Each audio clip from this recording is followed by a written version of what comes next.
Hey everyone, welcome back to the Haunted Corner. I'm Ashton, and today, in honor of the holiday, I'm covering a few cases that occurred on Independence Day, the 4th of July, a day that is supposed to represent our freedom. Most people spend the day with their families, barbecuing or swimming like we all will be doing this year, or lighting off fireworks and, in some cases, waking up the next day without a finger or two. America, however, is pretty notorious for the mass shootings that occur here, and the 4th and 5th of July have the most mass shootings out of any other days out of the year. And the first crime we're covering today is just one of the many mass shootings that have occurred on Independence Day. Let's get into it. This first case takes us back to July 4th of 2022, very recently, in Highland Park, Illinois. Highland Park is located about 25 miles north of Chicago. Like many places around the country, the city held a 4th of July celebration that included a parade that year.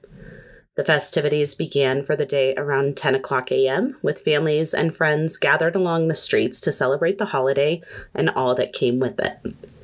As the parade got underway, everything was going as planned, but what the attendees weren't aware of at that time is that a sinister plot was unfolding at the parade. An armed attacker had made their way to the rooftop of the Ross Cosmetics building via a ladder attached to the building. At 10:14 a.m., the shooting began. The shooter was armed with a semi-automatic rifle and fired 83 shots into the crowd of spectators and parade performers. The suspect was wearing women's clothing during the attack in an attempt to cover his tattoos and to blend into the crowd when he fled. When the firing had stopped, 5 people were dead, with 2 more victims dying at a local hospital, and 48 other people were injured. The victims who were killed were Catherine Goldstein, Irina McCarthy, and Kevin McCarthy, who left behind a 2-year-old son, Jacqueline Sondheim, Stephen Strauss, Nicholas Toledo Zaragoza, and Eduardo Uvaldo.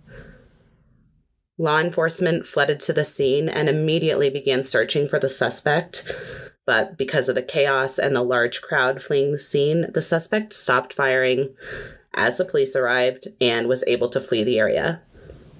On the roof of the building, police found 3 magazines and 83 spent shell casings. Surveillance camera captured the suspect fleeing the scene with a bag slung over his shoulder. It also captured the suspect dropping something wrapped in the cloth from his bag. This item was a Smith & Wesson M&P 15 and was recovered by police.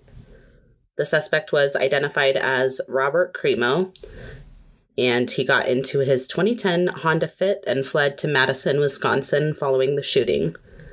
His information was released to the public, and his car was spotted by a local driver who then relayed the information to 911 over the course of 13 minutes.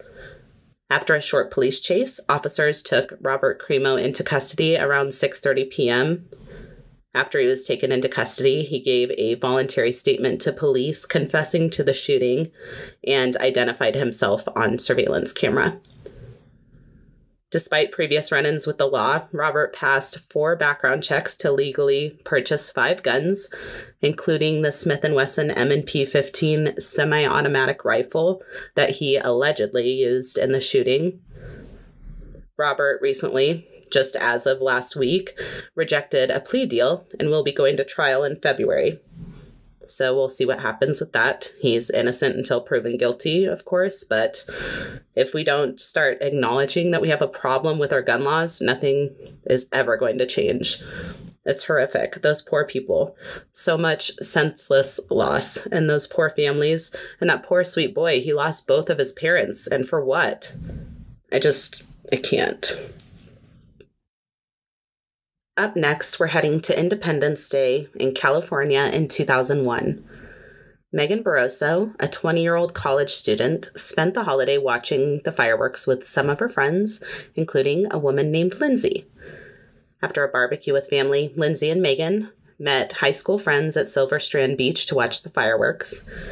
The fireworks ended around 10:30 p.m., and they hung out afterwards at a friend's apartment. Megan decided not to stay over at Lindsay's house that night despite her offering, and she left for her home around 2:45 a.m. But she never arrived. In the early hours of July 5th of 2001, officers patrolling Highway 23 in Southern California came across an abandoned vehicle on the center median near an underpass. The car was running and the windshield wipers were on, but there was no one in the car and no sign of a driver anywhere.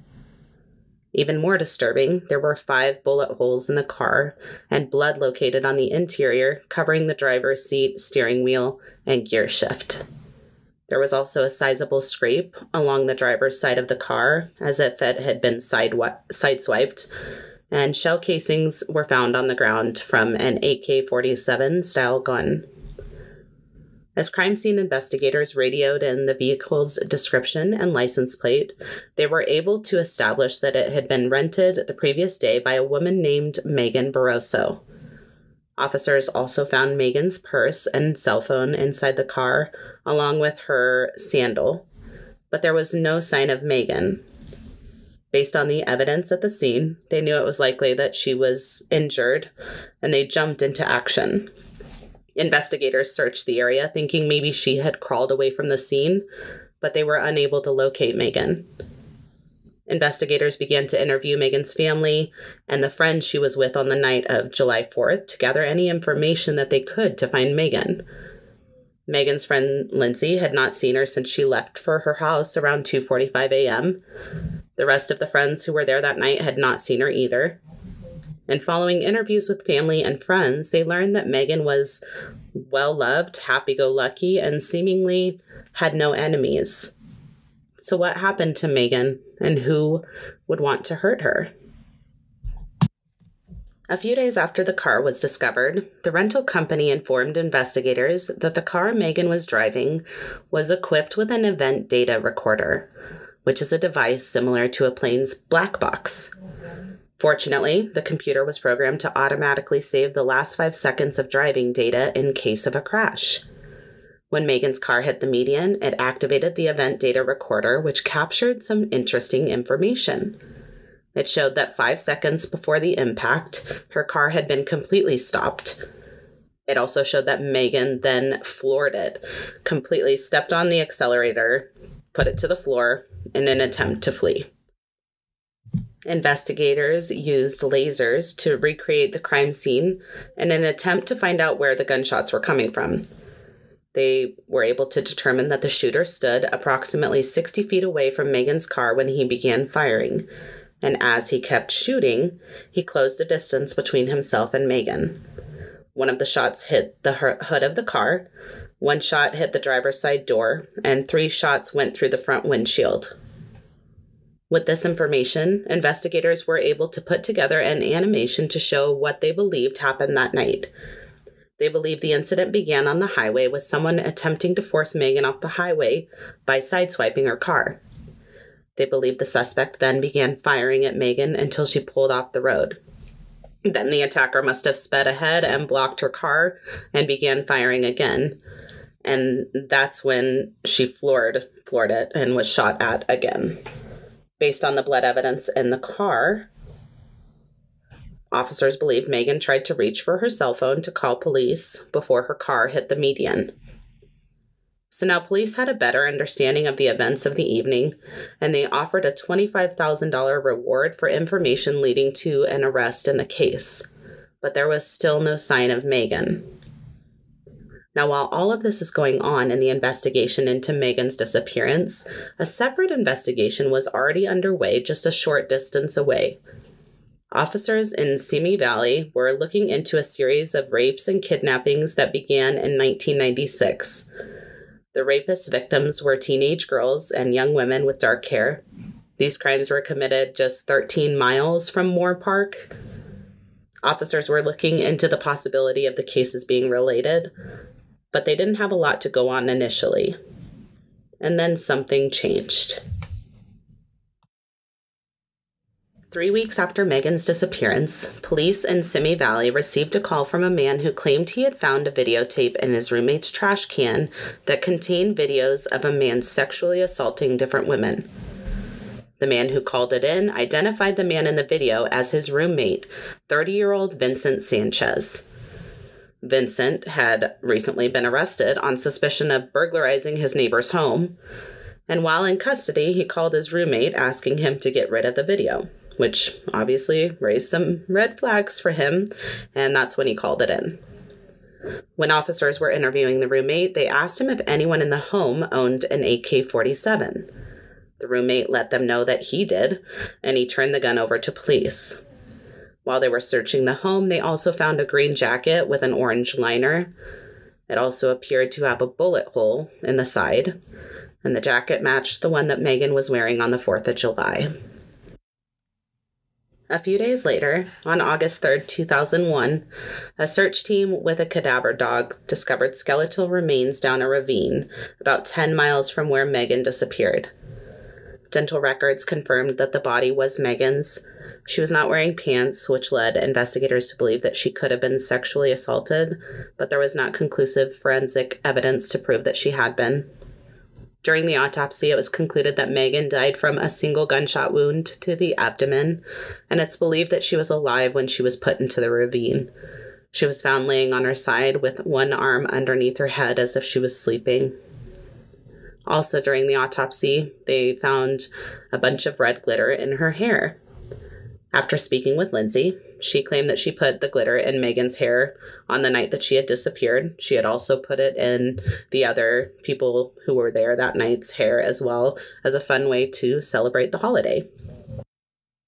Well, as it turned out, when the rifle was processed, forensic investigators found that the gun also had a flake of glitter on it as well, which they were able to link to the glitter found in Megan's hair. The same glitter was also found in Vincent Sanchez's truck when it was searched. Now, how were they able to link the glitter?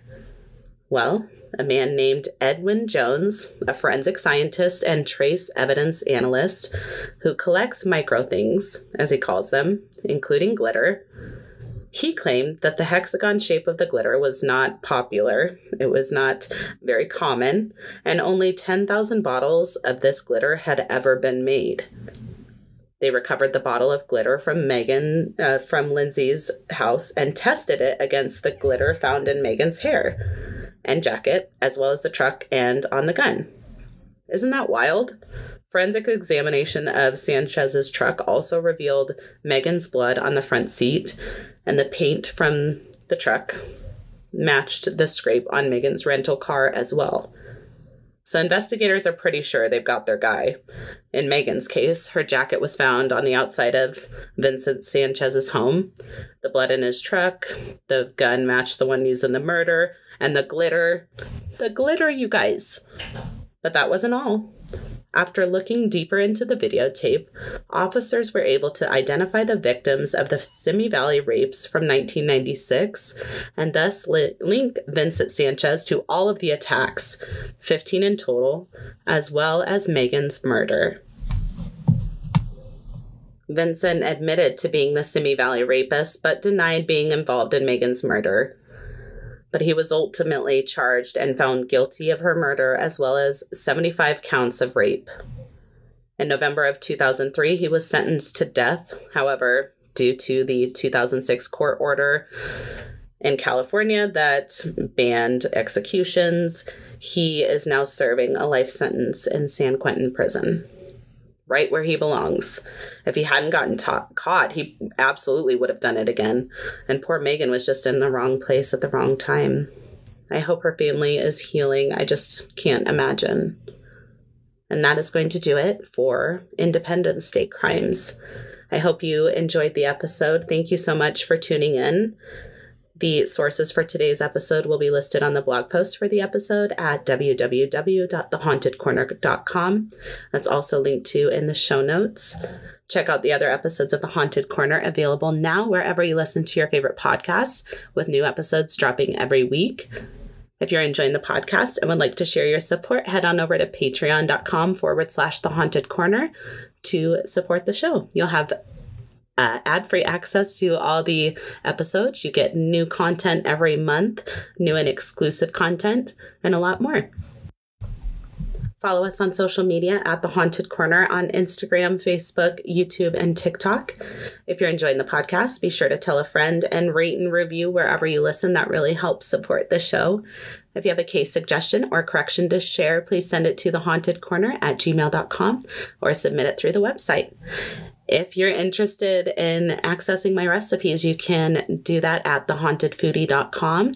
You can also follow The Haunted Foodie on social media, and you'll have all my recipes there. I cannot wait. We are so close to the 100th episode of the podcast, and I just want to thank you all for sticking with me this long. We have a lot more to come. I'm not going anywhere, so I hope to see you around soon. Until next time, be kind and take care of yourselves and each other, and we'll see you soon. Bye.